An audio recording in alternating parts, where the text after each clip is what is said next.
Dubai की धरती पर मैं आज मेरे सामने लघु भारत के दर्शन कर रहा हूं।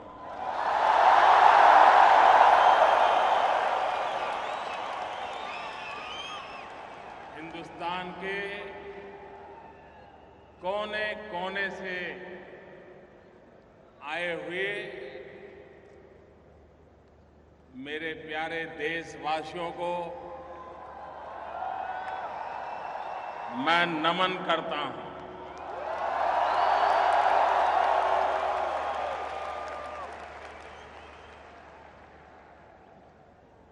आप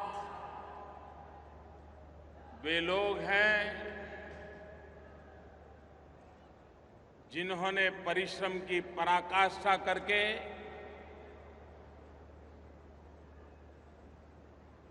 कोई 10 साल से, कोई 15 साल से, कोई 20 साल से, कोई 30 साल से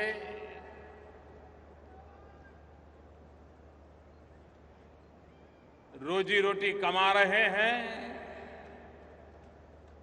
लेकिन साथ साथ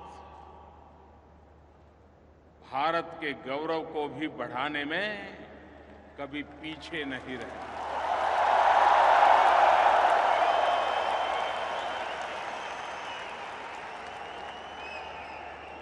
आपके व्यवहार के कारण,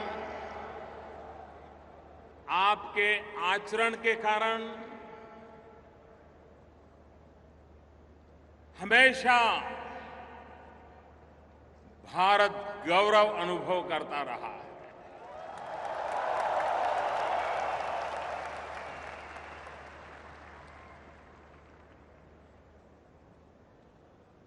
भारत में अगर अधिक बारिश भी हो जाए तो दुबई में बैठा हुआ मेरा हिंदुस्तानी छाता खोल देता है।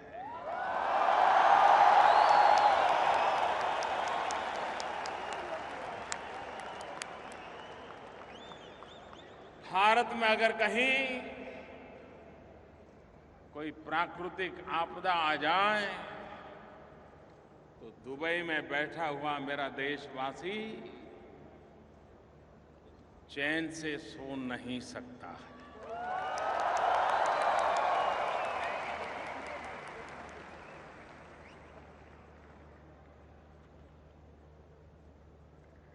जब अटल बिहारी वाजपेयी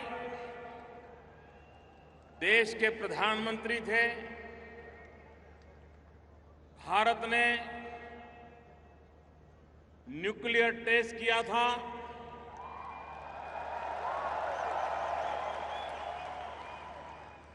दुनिया चौंक गई थी।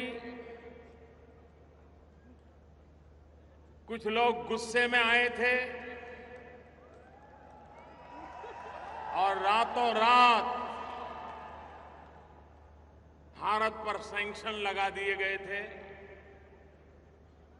भारत को आर्थिक मुसीबतों में धकेल दिया गया था और तब वाजपेयी जी ने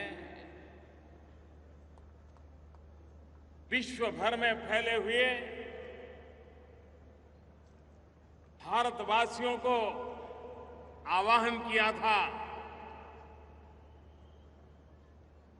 देश की मदद करने के लिए। और आज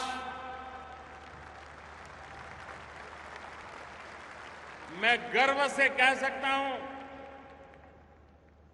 कि वाजपेयी जी के उस आह्वान पर हिंदुस्तान की तिजोरी भरने में, गल्फ कंट्रीज में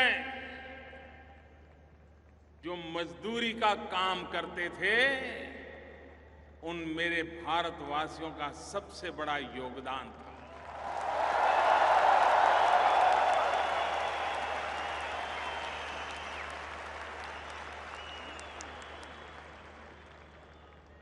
और इस अर्थ में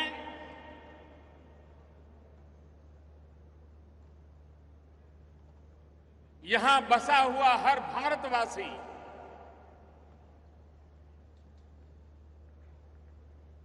एक प्रकार से हिंदुस्तान के हर कोने से जुड़ा हुआ है। पिछली बार जब देश लोकसभा के चुनाव के लिए व्यस्त था, चुनाव नतीजे आ रहे थे, हिंदुस्तान ही नहीं पूरा दुबई नाच रहा था।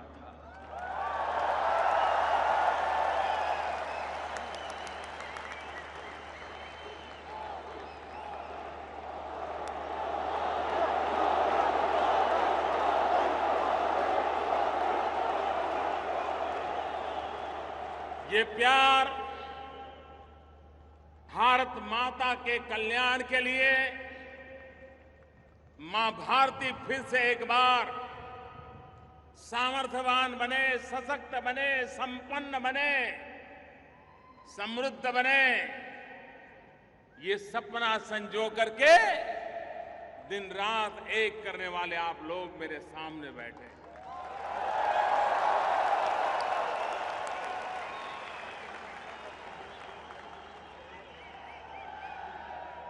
भाइयों बहनों,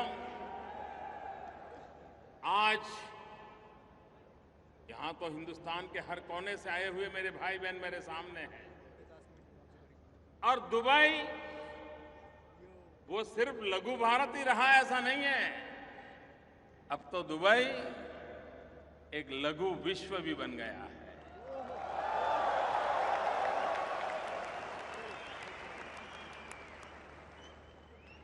दुनिया के सभी देशों के लोग कम अधिक मात्रा में दुबई में रह रहे हैं। ठंडे से ठंडे प्रदेश के लोग भी ये 40-45 डिग्री तापमान में रहना पसंद करते हैं।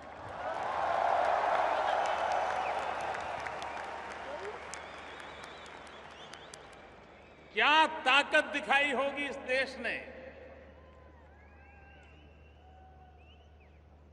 क्या मैग्नेटिक पावर पैदा किया होगा विकास के माध्यम से कि पूरा विश्व यहां आकर्षित हो जाता है।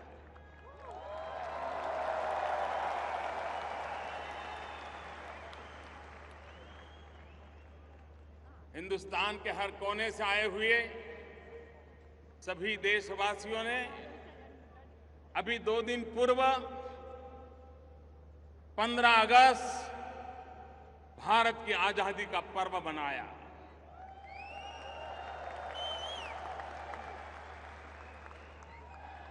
मैं भी आप सबको आजादी के पावन पर्व की अनेक अनेक शुभकामनाएं देता हूं।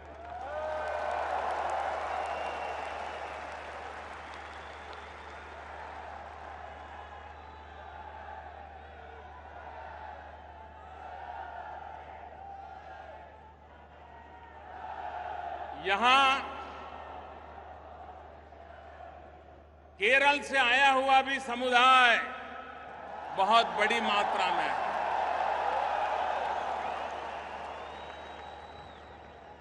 मैं केरल का उल्लेख सविशेष रूप से इसलिए कर रहा हूं क्योंकि आज केरल का नववर्ष है।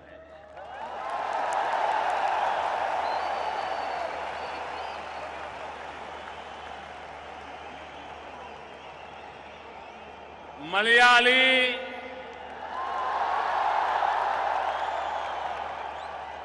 सहोदरक, एंटे हृदयम, निरन्या, नववलसरा, आशम सफल, नमस्कारम।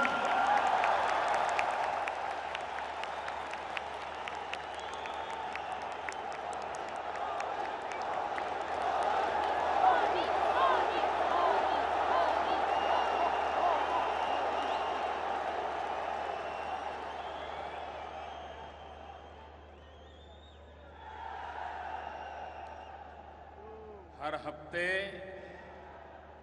हिंदुस्तान से 700 से भी ज्यादा फ्लाइट यहां आती हैं। दुनिया में किसी एक देश के साथ इतनी बड़ी मात्रा में हवाई आवागमन अगर कहीं है तो इस इलाके से है।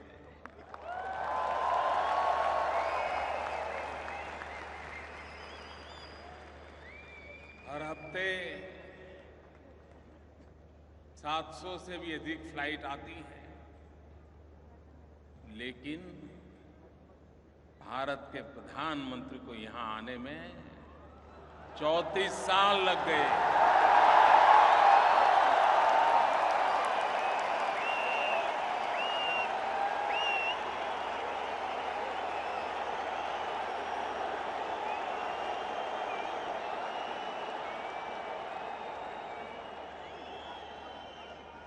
कभी कभी मुझे लगता है कि बहुत सारे ऐसे अच्छे अच्छे काम हैं जो पूर्व के लोग मेरे लिए बाकी छोड़ करके चले गए।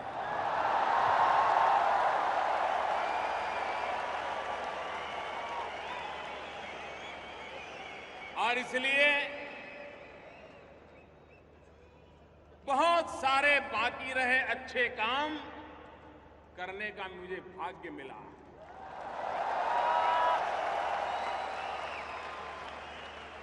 और उस अच्छे कामों में से एक महत्वपूर्ण अच्छा काम मेरा अबू धाबी आना, मेरा दुबई आना।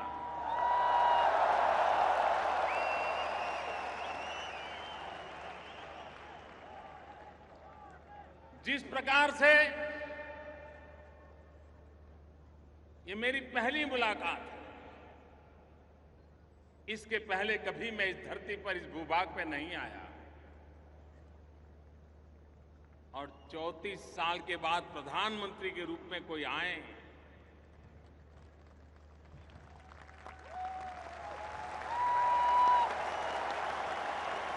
तो किसी को भी नाराजगी व्यक्त करने का हक बनता है। हक बनता है कि नहीं बनता है? बनता है कि नहीं बनता है? लेकिन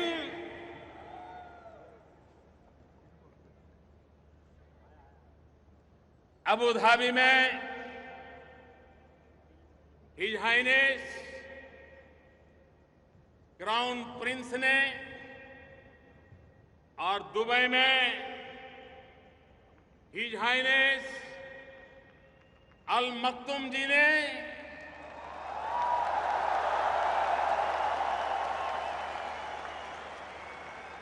नाराजगी नहीं दिखाई।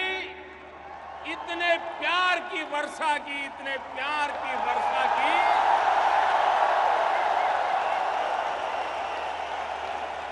मैं उनके इस प्यार को कभी भूल नहीं पाऊंगा।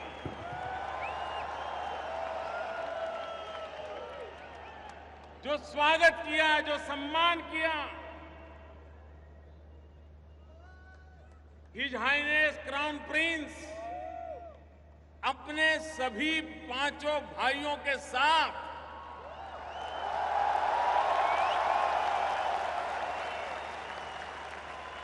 एयरपोर्ट पर लेने के लिए आए।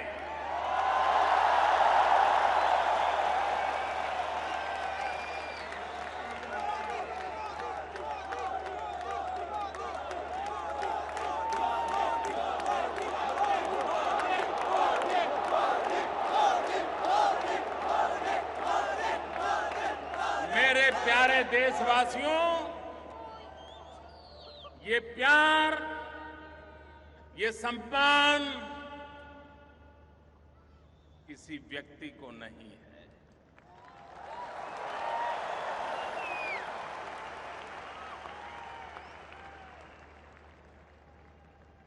ये 125 करोड़ देशवासियों का सम्मान है।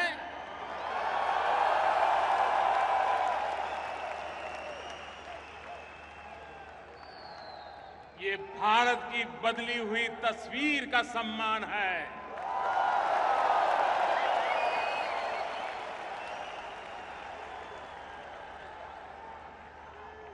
भारत जिस प्रकार से दुनिया में अपनी जगह बना रहा है, उस बदले हुए हालात का सम्मान है।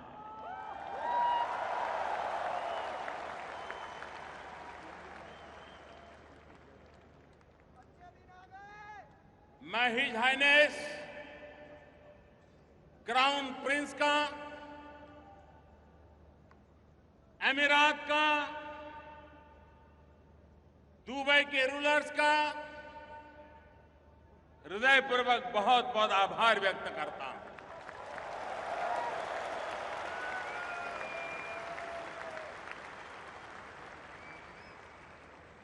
एक तरफ संप्रदाय के नाम पर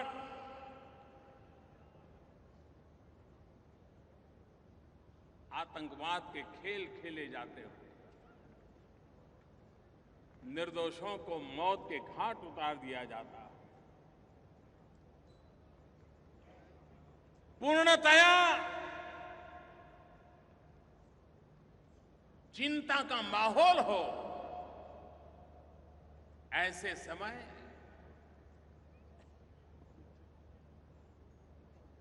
अबू धाबी के हिज हाइनेस क्राउन प्रिंस भारतीय समुदाय के लिए मंदिर बनाने के लिए जगह देने का निर्णय किया।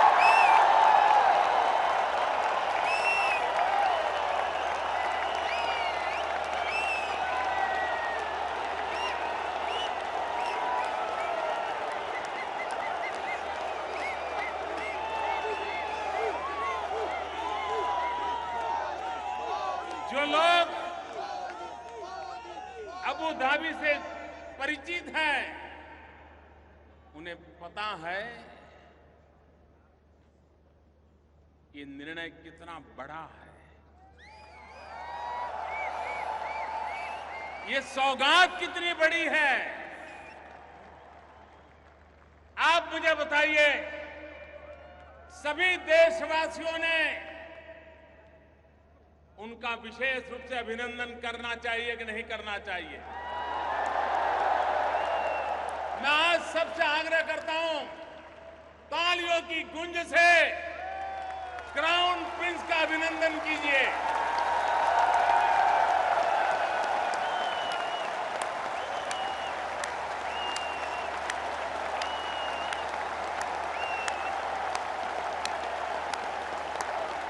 क्राउन प्रिंस को स्टैंडिंग ओवेशन दीजिए।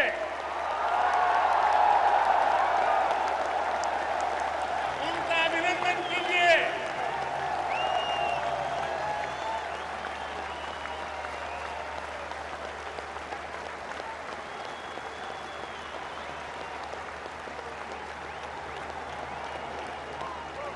मैं हृदय से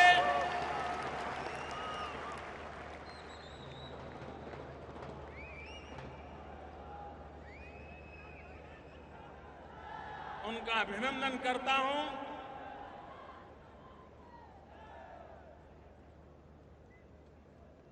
भाइयों बहनों,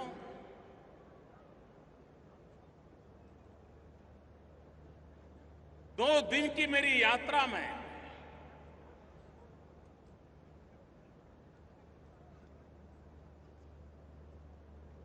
जिस प्रकार का विश्वास का माहौल बना, आखिरकार अंतर्राष्ट्रीय संबंधों का आधार आपकी भाषा क्या है, आप कितने आर्टिकुलेट हैं, आप डिप्लोमेटिक रिलेशन में कितने बढ़िया ढंग से मेलजोल करते हैं, उससे भी ज्यादा महत्व होता है एक दूसरे पर भरोसे का।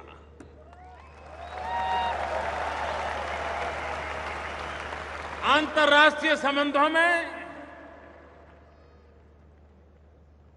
ये भरोसा, ये विश्वास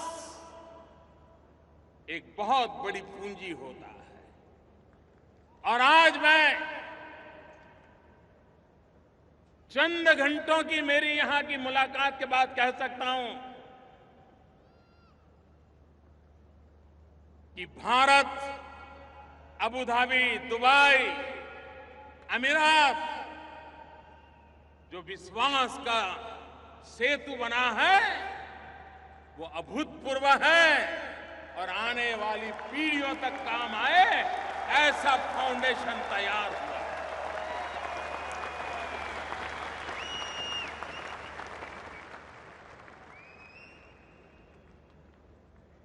आज मुझे खुशी हुई कि जब आज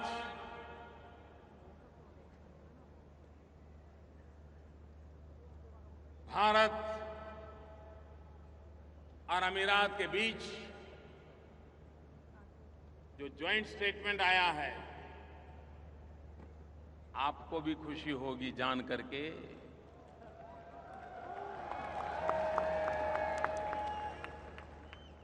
क्राउन प्रिंस ने हिंदुस्तान में 4.5 लाख करोड़ रुपया का निवेश करने का संकल्प किया।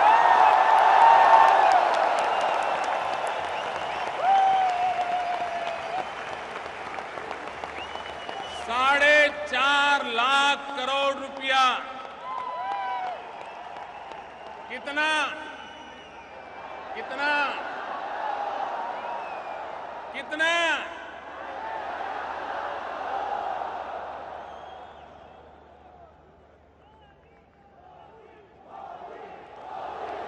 भाइयों बहनों,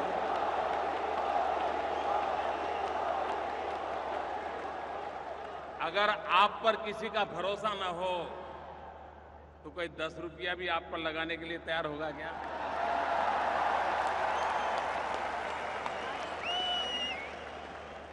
ये भारत की शाख बनी है।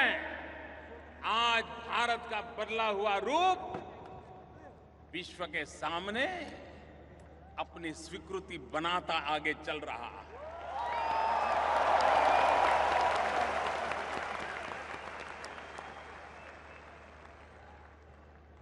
आज अमीरात और भारत की तरफ से आतंकवाद के खिलाफ 2 टूक शब्दों में बिना लाग लपेट और किसी की परवाह किए बिना साफ साफ शब्दों में संकेत दे दिए गए।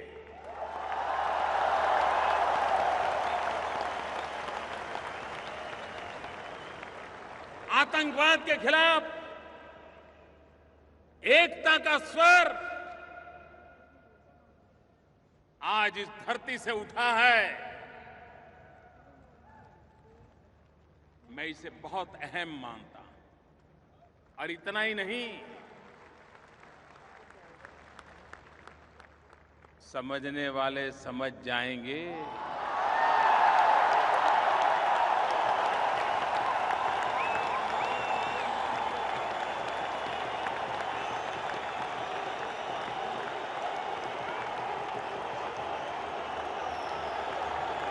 अक्लमंद को इशारा का भी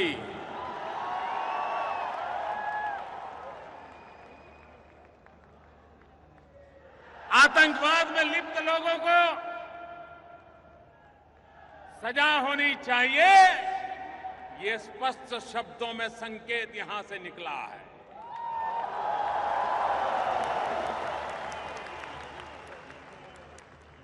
मैं आज यहां के शासकों का इसलिए भी आभारी हूं कि उन्होंने यूनाइटेड नेशंस जब अपने 70 साल मनाने जा रहा है तो यहां से कहा गया है और भारत की एक बात का खुला समर्थन किया गया है कि भारत को यूनाइटेड नेशन की सिक्योरिटी काउंसिल का परमानेंट मेंबरशिप मिलने की।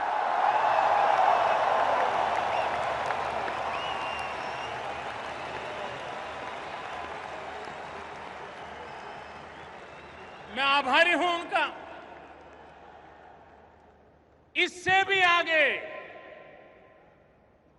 एक बहुत बड़ी महत्वपूर्ण बात पर आज भारत की लंबे अरसे से एक पोजीशन है,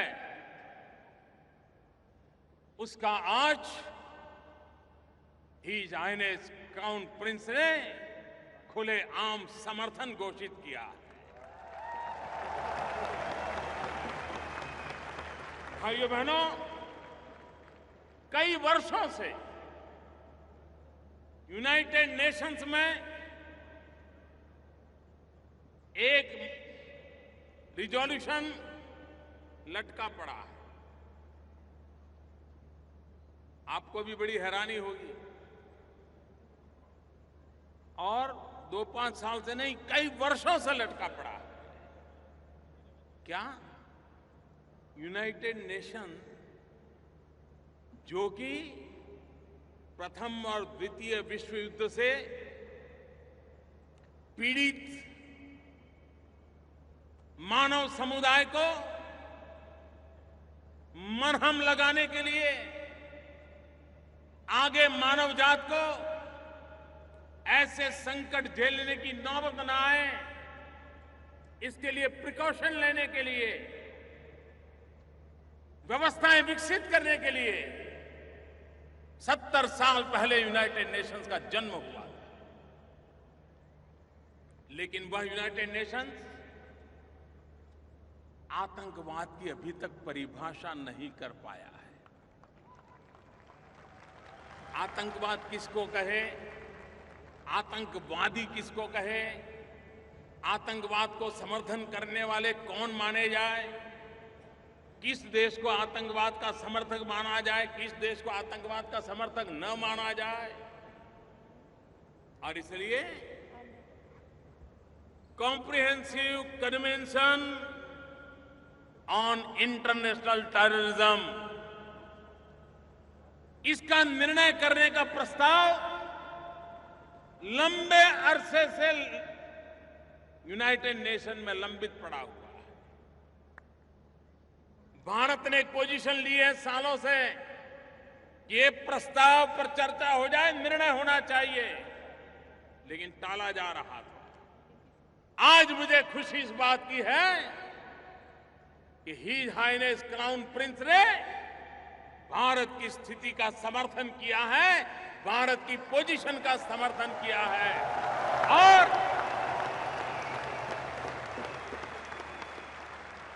आतंकवाद के खिलाफ लड़ने के संबंध में आपने स्पष्ट संकेत दे दिए। न सिर्फ 4.5 लाख करोड़ रुपए का पूंजी निवेश की बात नहीं है, ये एक निश्चित दिशा में कंधे से कंधा मिलाकर के चलने का एक प्रकार का संकेत इस जॉइंट स्टेटमेंट में।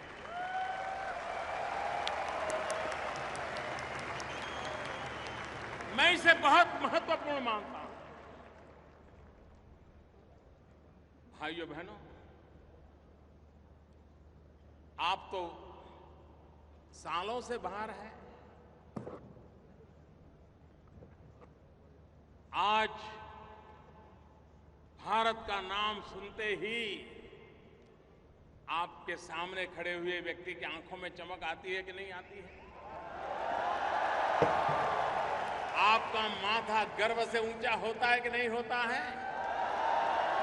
आपका सीना तन जाता है कि नहीं तन जाता है? एक गर्व महसूस करते हैं कि नहीं करते हैं? भाइयों बहनों, आज दुनिया का हिंदुस्तान की तरफ देखने का नजरिया पूरी तरह बदल चुका है। और उसका एक कारण, क्या कारण है?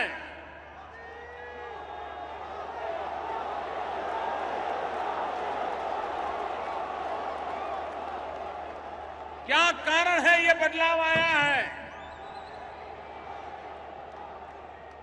मोदी के कारण नहीं। ये जो बदलाव आया है 125 करोड़ देशवासियों की संकल्प शक्ति के कारण।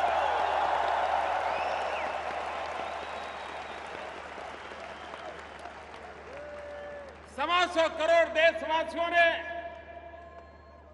2014 मई महीने में 30 साल के बाद पूर्ण बहुमत वाली सरकार चुनी।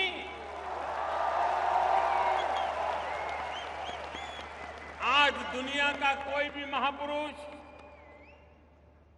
दुनिया का कोई भी राजनेता मोदी से जब हाथ मिलाता है ना, तब उसे मोदी नहीं दिखता है, उसे 125 करोड़ हिंदुस्तानी दिखाई देते हैं।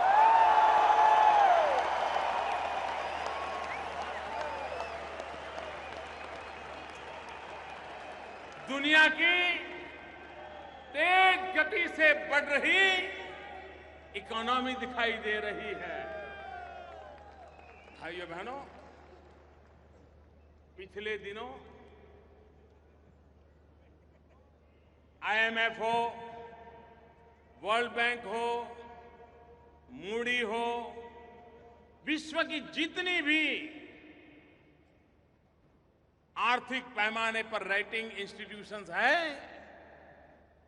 सब किसी ने एक स्वर से कहा है कि आज दुनिया में बड़े देशों में सबसे तेज गति से अगर आर्थिक सुधार हो रहा है, तेज गति से ग्रोथ हो रहा है, तो उस देश का नाम है,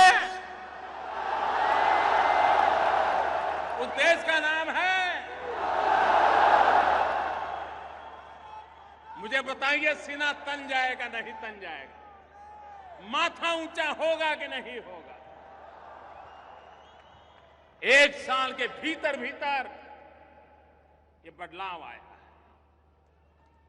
भाइयों बहनों, हमने मेक इन इंडिया कुछ महीने पहले इस अभियान का प्रारंभ किया। दुनिया को मैं कह रहा हूं, मेक इन इंडिया। आइए, हिंदुस्तान एक ऐसा देश है जो संभावनाओं से भरा हुआ है। अपॉर्चुनिटीज ही अपॉर्चुनिटीज हैं।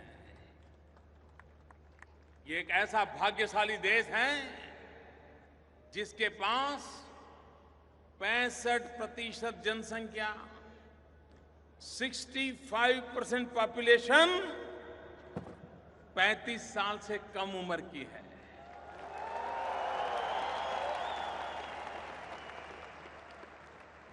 भारत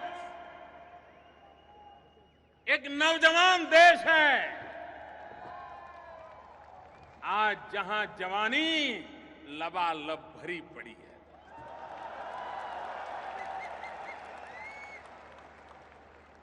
और विश्व वहां आए, हमारे युवकों की शक्ति जुटाए, उत्पादन करे, दुनिया के बाजार में जाकर के बेचे। और आज ये कुछ ही महीनों का मामला है, फॉरेन डायरेक्ट इन्वेस्टमेंट FDI में 48% वृद्धि हुई है। 48%।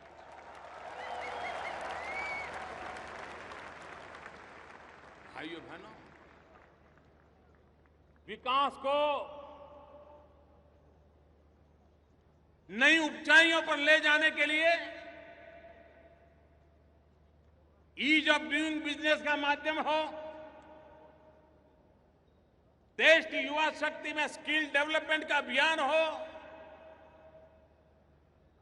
आधुनिक भारत के निर्माण के लिए, डिजिटल इंडिया का सपना साकार करने के लिए दिन रात पुरुषार्थ चलता हो तो विश्व का आना बहुत स्वाभाविक है मेरे भाइयों बहनों, बहुत स्वाभाविक है।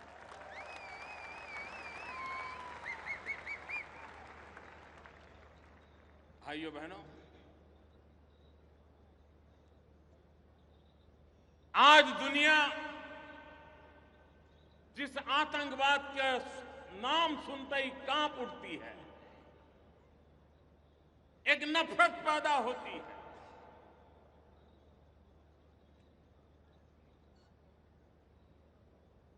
मैं दुनिया को कहता हूं, हम हिंदुस्तान के लोग 40-40 साल से ये आतंकवाद के शिकार हुए हैं। हमारे निर्दोष लोग आतंकवादियों की गोलियों से भून दिए गए हैं, मौत के घाट उतार दिए गए। और जब कभी मैं विश्व के लोगों के साथ आज से 25-30 साल पहले कभी मुझे बात करने का अवसर मिलता था, तो वे आतंकवाद समझने की उनकी क्षमता ही नहीं थी। कभी मैं आतंकवाद की बात करता था तो वो मुझे कहते थे कि ये तो आपका पुलिसिंग का प्रॉब्लम है, लॉ एंड ऑर्डर का प्रॉब्लम है। अब उनको समझ आ गया है कि आतंकवाद का कितना भयंकर रूप होता है। आतंकवाद को कोई सीमाएं नहीं होती हैं। वो पता नहीं कब किस सीमा पे जाके आ धमकेगा। आज अभी मैं यहां पहुंच रहा था, मैंने सुना बैंकॉक के अंदर आज एक बम धमाका हुआ, निर्दोष लोगों को मार दिया गया। भारत तो लगातार इन हरकतों को झेलता रहा और विश्व समुदाय जब तक आतंकवाद की मानसिकता वाले देशों को, आतंकवाद को, उसको समर्थन करने वालों को एक और मानवता में विश्वास करने वाले दूसरी ओर, मानवतावाद में विश्वास करने वाले दुनिया के देश एक होकर के आतंकवाद के खिलाफ लड़ने का वक्त आ चुका है।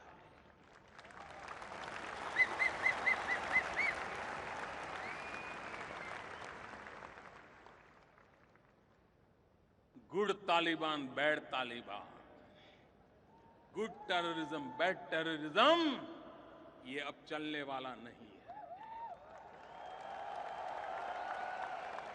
हर किसी को तय करना पड़ेगा कि फैसला करो कि आप आतंकवाद के साथ हो कि आप मानवता के साथ हो। निर्णय करो।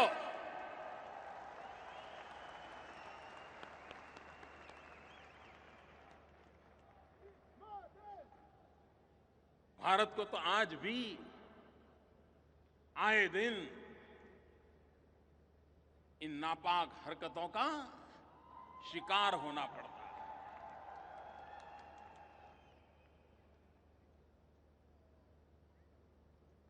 हम समस्याओं का समाधान खोजने की दिशा में लगातार कोशिश कर रहे हैं। यहां बहुत कम लोगों को पता होगा कि भारत की आजादी के पहले से नागालैंड में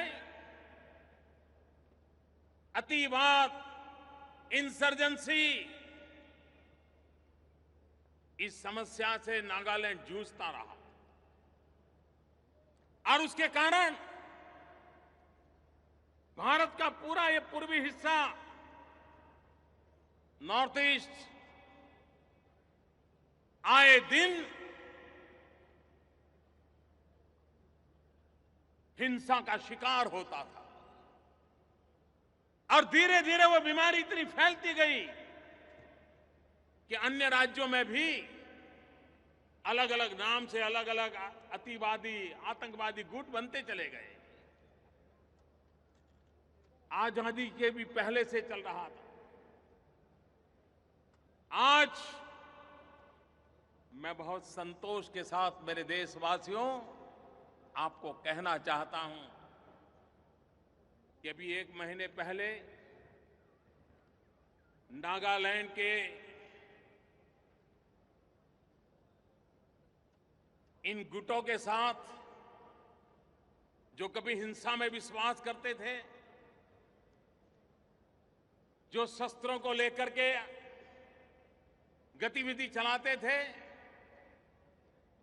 उनसे जो बातचीत चल रही थी वो सफलतापूर्वक आगे बढ़ी। निर्णय हुआ, मुख्य धारा में आने का निर्णय हुआ। 60-70 साल के बाद ये संभव हुआ है। मैं नागालैंड की ये घटना का जिक्र इसलिए करना चाहता हूं कि हिंसा के राह पर चले हुए भारत के नौजवानों को और विश्व के नौजवानों को मैं एक उदाहरण के रूप में कहना चाहता हूं, समस्या कितनी ही गंभीर क्यों न हो, आखिर तो बातचीत से ही रास्ता निकलता है। कोई 10 साल लड़ाई लड़ने के बाद बात करे, कोई 20 साल लड़ाई लड़ने के बाद करे, कोई 40 साल लड़ाई लड़ने के बाद बात करे, लेकिन आखिर में तो बात ही होती है और टेबल पर ही फैसले होते हैं। और इसलिए विश्व भर से इस गलत रास्ते पर चल पड़े लोग, बम बंदूक के भरोसे अपने सपनों को साकार करने का रास्ते पर चले हुए लोग, ये रास्ता कभी आपका भला नहीं करेगा, ये रास्ता कभी किसी और का भला नहीं करेगा, ये रास्ता कभी मानवता का भला नहीं करेगा, ये रास्ता इतिहास को बेदाग नहीं रहने देगा, ये पूरे इतिहास को कलंकित कर देगा, ये पूरे इतिहास को दागदार बना देगा।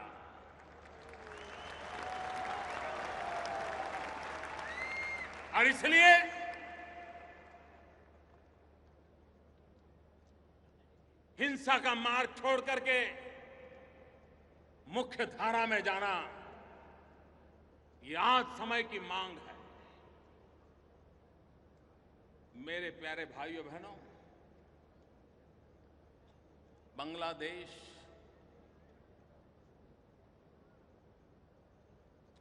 (1947) में भारत का विभाजन हुआ, 1947। तब से पूर्व पाकिस्तान, पश्चिम पाकिस्तान थे उस समय। पूर्वी पाकिस्तान जो आज बांग्लादेश बना,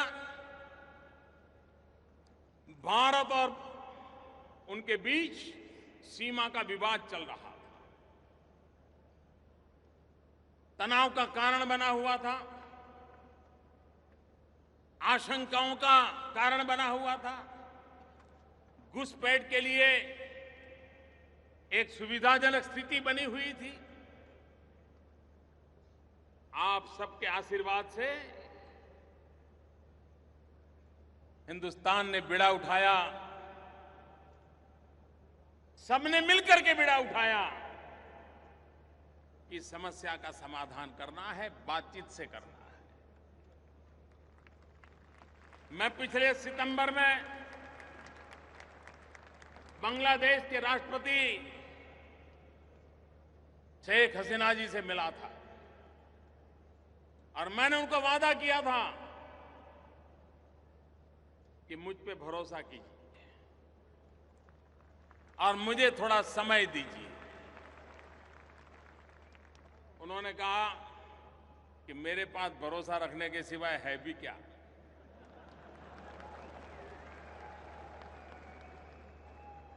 लेकिन आज मैं मेरे प्यारे देशवासियों आपके सामने सर झुका करके कहना चाहता हूं कि आजादी से लटका हुआ ये सवाल 1 अगस्त को समाप्त कर दिया गया।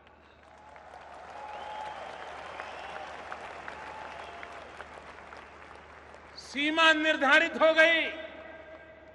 जिनको बांग्लादेश जाना था बांग्लादेश चले गए, जिनको भारत आना था भारत आ गए। हम लोग तो 15 अगस्त 1947 को आजाद हो गए थे। भारत के नागरिक के नाते गौरवगान करने लगे थे। लेकिन ये हमारे भाई बहन अभी 1 अगस्त 2015 को भारत की भूमि पर आजादी का श्वास लेने का उन्हें सौभाग्य मिला। भारत की संसद में सर्वसम्मति से सभी राजनीतिक दलों ने साथ दिया और सर्वसम्मति से फैसला हुआ, बातचीत के माध्यम से फैसला हुआ। ये छोटी मोटी उपलब्धि नहीं है मेरे भाइयों बहनों। और मैं औरों को भी हमेशा कहता हूं, अड़ोस पड़ोस के देशों को भी कहता रहता हूं, जैसे हिंसा के रास्ते पर गए हुए लोगों को भी कभी न कभार बातचीत के रास्ते पर आना पड़ता है, वैसे अड़ोस पड़ोस में भी समस्याओं का समाधान बातचीत से ही निकलता है।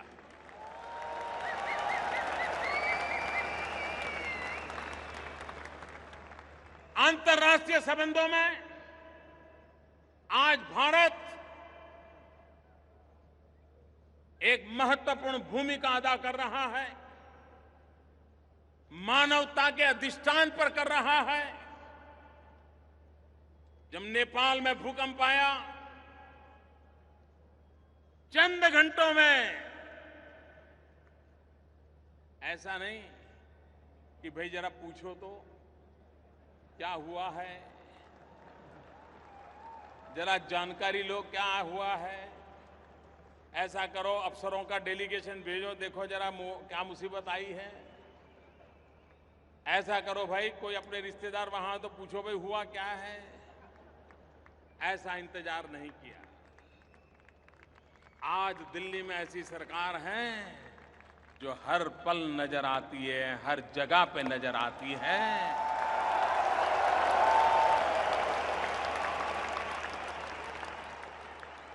और चंद घंटों में भारत से जो भी हो सकता था, ये मानवता का काम था, नेपाल के चरणों में जाकर के हमारे लोग बैठ गए और उनकी सेवा में लग गए और आज भी सेवा चालू है।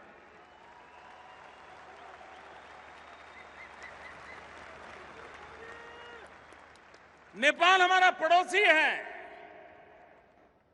वो दुखी हो और हम सुखी हो, ये कभी संभव नहीं होता। उसके सुख में भी हमारा सुख समा हुआ है। श्रीलंका, आपको हैरानी होगी, जब मैं नेपाल गया प्रधानमंत्री बनने के बाद, नेपाल जाना है तो 70 मिनट नहीं लगती है। दिल्ली से नेपाल जाना हो 70 मिनट नहीं लगती है। लेकिन भारत के प्रधानमंत्री को नेपाल पहुंचने में 17 साल लग गए।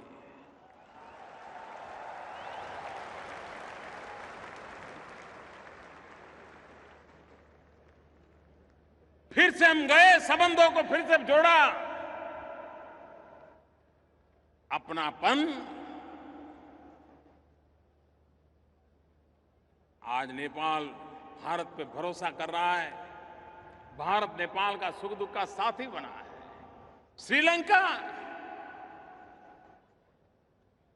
राजीव गांधी जब प्रधानमंत्री थे, उसके बाद कोई प्रधानमंत्री की स्टैंड अलोन विजिट नहीं हुई थी। कितने साल बीते।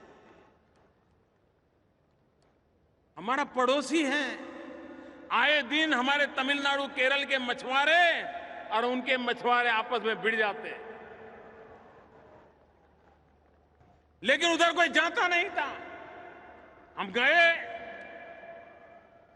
इतना ही नहीं, जाफना जहां 20-20 साल तक बम और बंदूक का ही कारोबार चलता था, उस जाफना में जाकर के उन दुखियारों के आंसू पोंछने का काम करने का सौभाग्य मुझे मिला।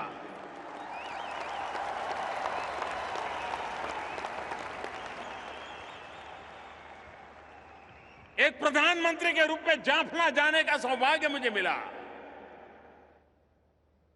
हमारे पड़ोस में मालदीव आइलैंड पर बसा हुआ देश टूरिज्म की दृष्टि से काफी आगे बढ़ा है। अचानक एक दिन उनके यहां पानी के सारे संयंत्र खराब हो गए। पूरे देश के पास पीने का पानी नहीं था। आप कल्पना कर सकते हो, कोई देश के पास पीने का पानी न हो, कितना बड़ा गहरा संकट आया। मालदीव से हमें मैसेज आया कि ऐसी मुसीबत आई है। एक पल का इंतजार नहीं किया भाइयों बहनों, हवाई जहाज से पीने का पानी पहुंचाया मालदीव में। दूसरे दिन स्टीमर से पानी पहुंचाना शुरू कर दिया, और जब तक उनके वो मशीन चालू नहीं हुए, पानी की व्यवस्था दोबारा पुनर्जीवित नहीं हुई, हमने मालदीव को प्यासा नहीं रहने दिया।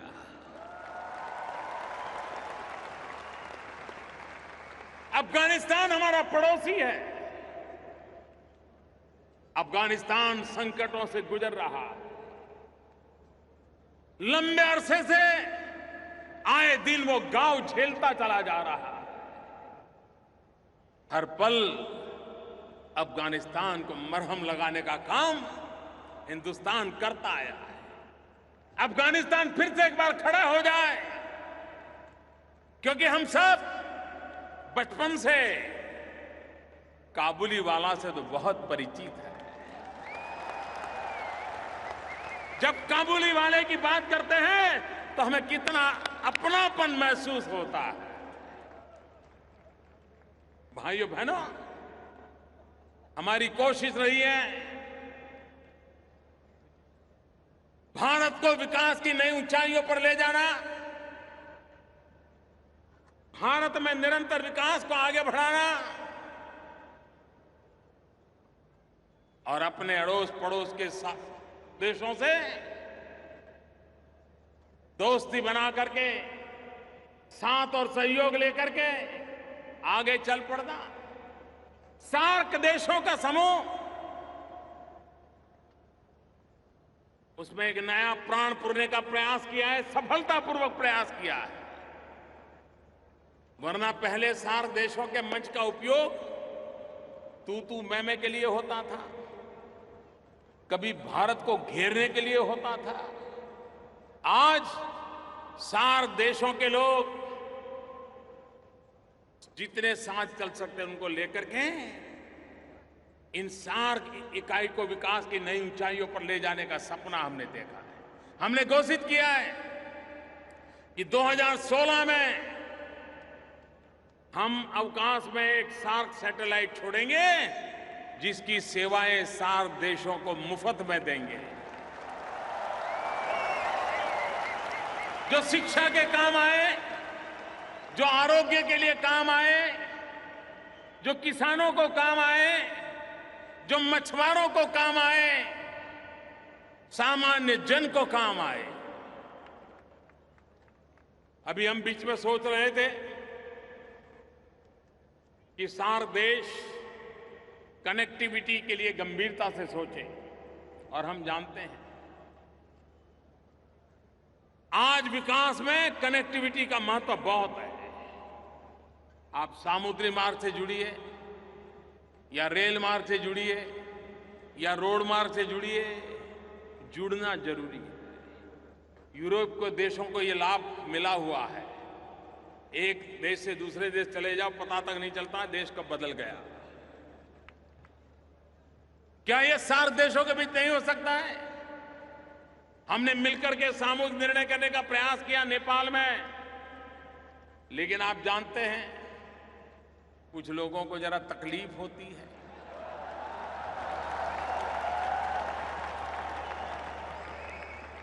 लेकिन कुछ लोगों की तकलीफ के लिए क्या रुकना चाहिए? हमारे काम को हमने रोक देना चाहिए? हमने अटक जाना चाहिए क्या? ठीक है, आपको मर्जी, आप वहां रह जाइए, हम तो चल पड़े भाई। और हमने क्या किया? एक बहुत बड़ा अहम फैसला लिया है भाइयों बहनों। इसका प्रभाव आने वाले दिनों में क्या होने वाला है वो तो वक्त बताएगा।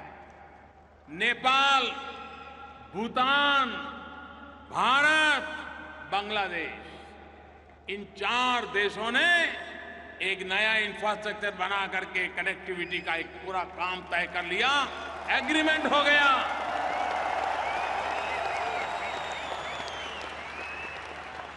ये आगे चल करके नॉर्थ ईस्ट से जुड़ेगा, वहां से ये म्यांमार से जुड़ेगा, वो इंडोनेशिया, थाईलैंड, पूरब हिंदुस्तान, पूरब के विश्व की तरफ भारत को कनेक्टिविटी की एक ताकत देगा। एक नया भारत का बदला हुआ संबंधों का एक नया विश्व खड़ा हो जाएगा।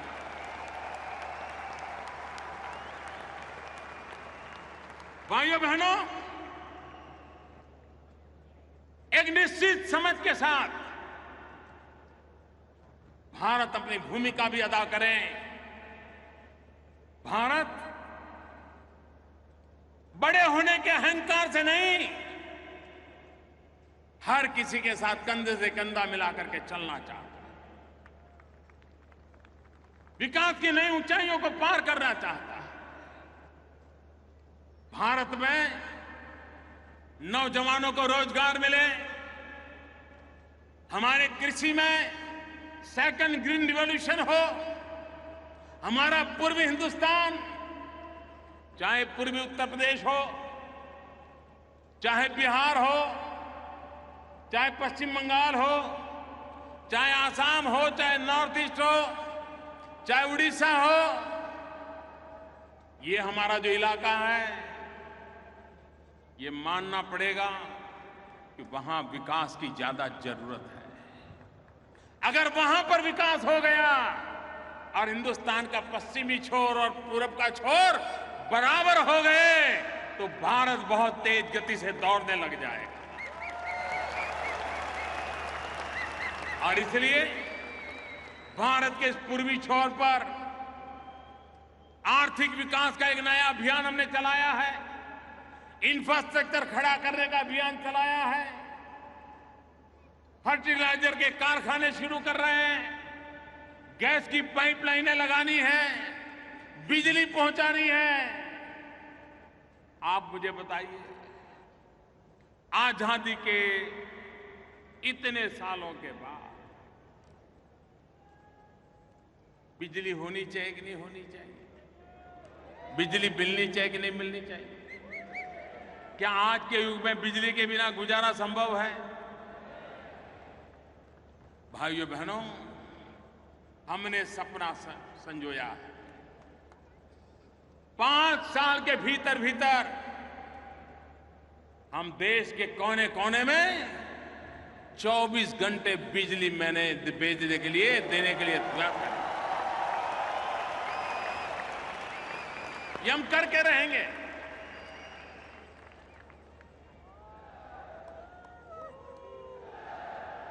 दुबई में रहने वाले मेरे प्यारे भाइयों बहनों, हमने एक महत्वपूर्ण योजना घोषित की है।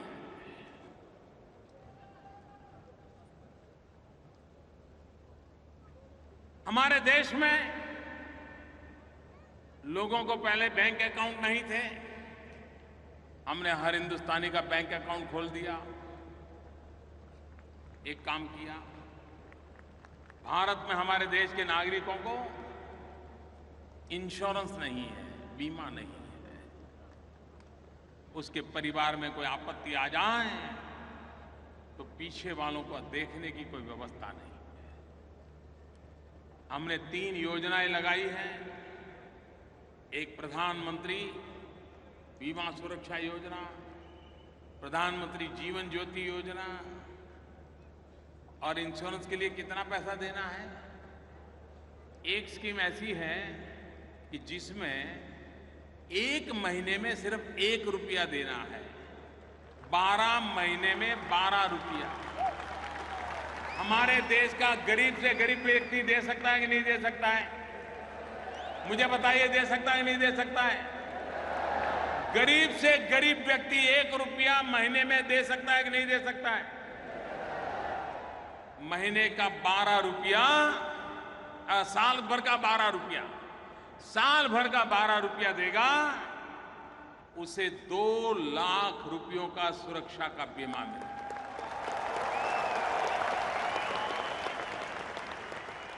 दूसरी योजना है जिसमें उसे और भी मददें मिलेगी, वो है 1 दिन का 90 पैसा, 1 रुपया भी नहीं, 1 दिन का 1 रुपया भी नहीं। आज तो चाय भी 1 रुपये में मिलती नहीं है। मैं जब चाय बेचता था तो 1 रुपया भी नहीं मिलता था।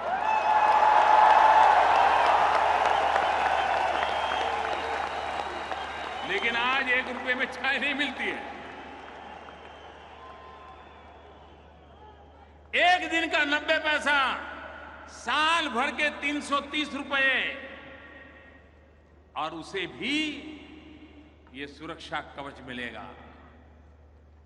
नेचुरल मृत्यु होगा, नेचुरल, अकस्मात नहीं हुआ है, सहज, तो भी उसके परिवार को 2 लाख रुपया मिलेगा।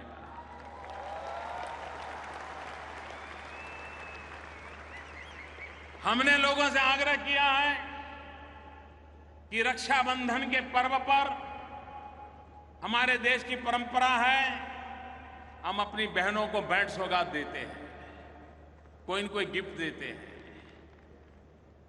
मैं मेरे गल्फ कंट्रीज में रहने वाले मेरे प्यारे भाइयों बहनों का आग्रह करता हूं, इस बार राखी के त्योहार पर आप अपनी बहन को ये जीवन सुरक्षा योजना दे दीजिए। अगर आप 600 रुपया बैंक में फिक्स डिपॉजिट करा दोगे तो हर साल उसको 12 रुपये से ज्यादा इंटरेस्ट मिलेगा, कटता जाएगा, और आपकी बहन को 2 लाख रुपए का सुरक्षा का कवच मिल जाएगा। और दोनों योजना ले लेंगे, उतने पैसे जमा करा दिए तो 4 लाख रुपया उसके चरणों में आपकी तरफ से पहुंच जाएगा। भाइयों बहनों, हमने समाज जीवन को एक सुरक्षित बनाना, हमारी नई पीढ़ी को शिक्षित बनाना है, देश को आधुनिक बनाना है। और आज जब विश्व का भारत की तरफ आकर्षण बढ़ा है, उस परिस्थिति का हमने लाभ उठाना है और देश को विकास की नई ऊंचाइयों पर ले जाना है। मेरे प्यारे भाइयों बहनों, आपने मुझे जो सम्मान दिया, प्यार दिया, पूरा हिंदुस्तान आपको देख रहा हो।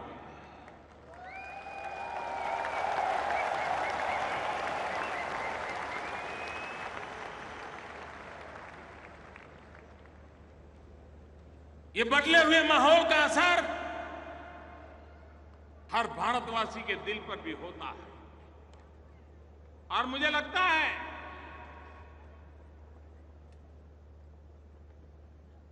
कि विश्व भर में जो हमारा भारतीय समुदाय पहुंचा है, उस भारतीय समुदाय को भी आज एक नई ऊर्जा, नई शक्ति मिली है। आज जब मैं अबू धाबी आया, दुबई आया, तो कुछ बातें मेरे ध्यान में आई हैं, उसके विषय में भी आज आपको मैं कह करके जाना चाहता हूं।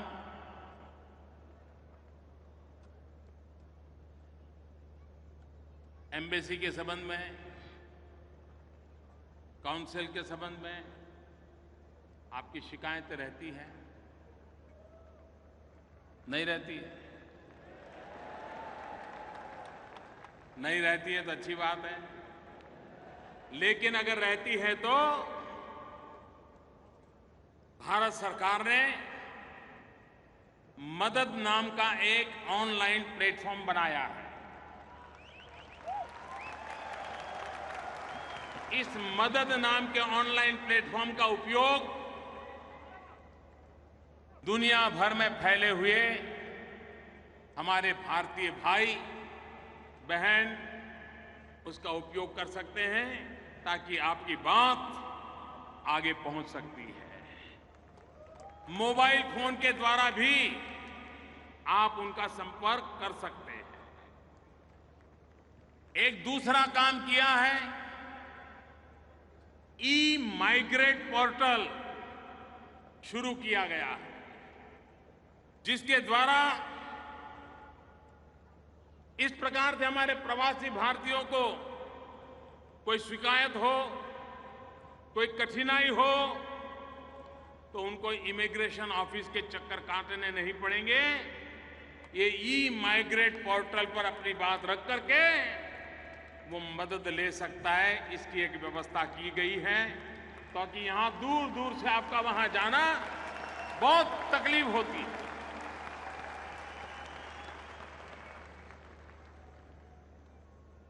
मुझे ये भी बताया गया कि कहीं कहीं पर ई माइग्रेट पोर्टल का उपयोग करने में नागरिकों को दिक्कत होती है। इसके लिए भी मैंने हमारी एम्बेसी को आदेश किया है कि वे ये जो टेक्निकल प्रॉब्लम है इसका 30 दिन के भीतर भीतर सॉल्यूशन दें। आज 17 अगस्त है, 17 सितंबर तक सॉल्यूशन दें, ऐसा मैंने उनसे कहा है। और मुझे विश्वास है कि हमारे एम्बेसी के भाई ये जो टेक्निकल प्रॉब्लम कहीं कहीं आता है उसका रास्ता निकालेंगे। एक और काम मैंने कहा है कि हां, भारतीय समुदाय ज्यादातर वर्कर्स हैं, उनके पास इतने पैसे नहीं कि एक जगह से दूसरी जगह पे वो भागते रहें, और इसलिए हमने कहा है कि हम समय समय पर जहां हमारे भारतीय भाई समुदाय रहते हैं वहां जाकर के काउंसलर कैंप लगाएं।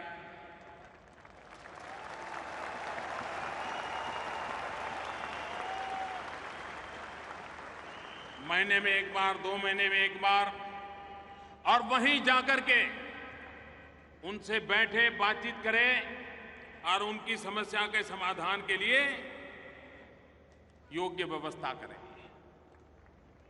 मैं यहां ये बातें इसलिए कह रहा हूं कि ये भूभाग ऐसा है कि जहां मेरे गरीब तबके के भाई बहन रहते हैं, मजदूरी करने के लिए यहां आए हो, अमेरिका के लिए कुछ कर पाऊं या न कर पाऊं, लेकिन अगर आपके लिए नहीं कुछ करता तो मैं बेचैन हो जाता।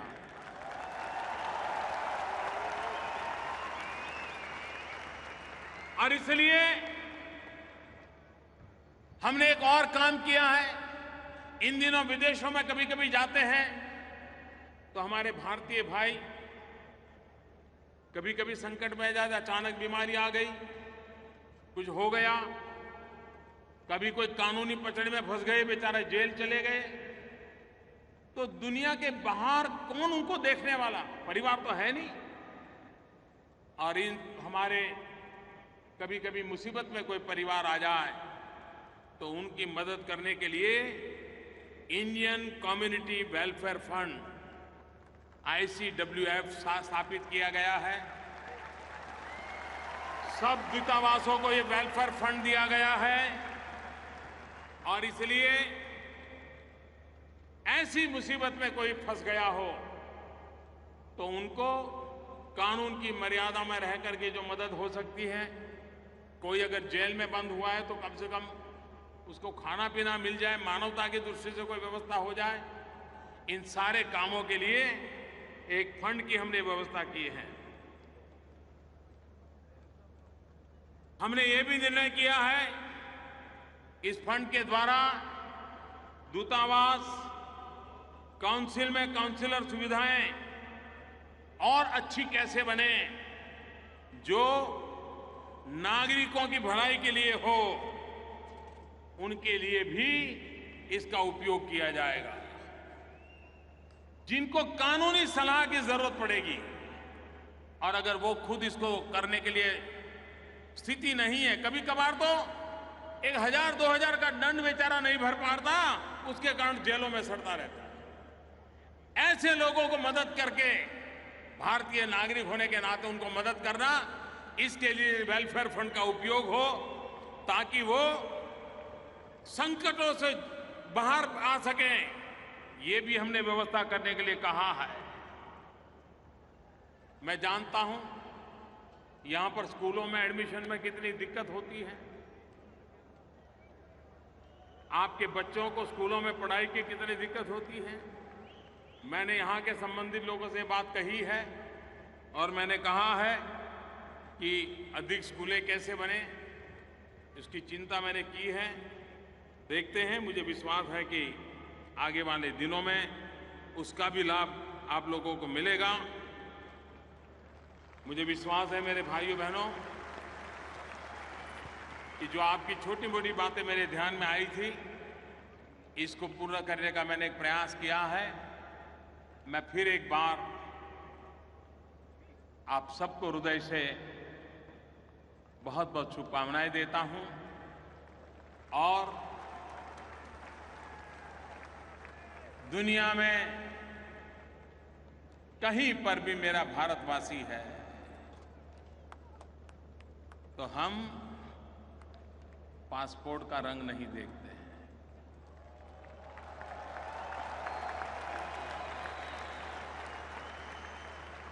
हमारा खून का रंग काफी है, वो धरती का नाता काफी है। और इसलिए आइए मेरे साथियों, हम सब मिलकर के जहां भी हो, मां भारती का माथा ऊंचा करने के लिए, गौरव से जीवन जीने के लिए एक माहौल बनाने में शरीक हो।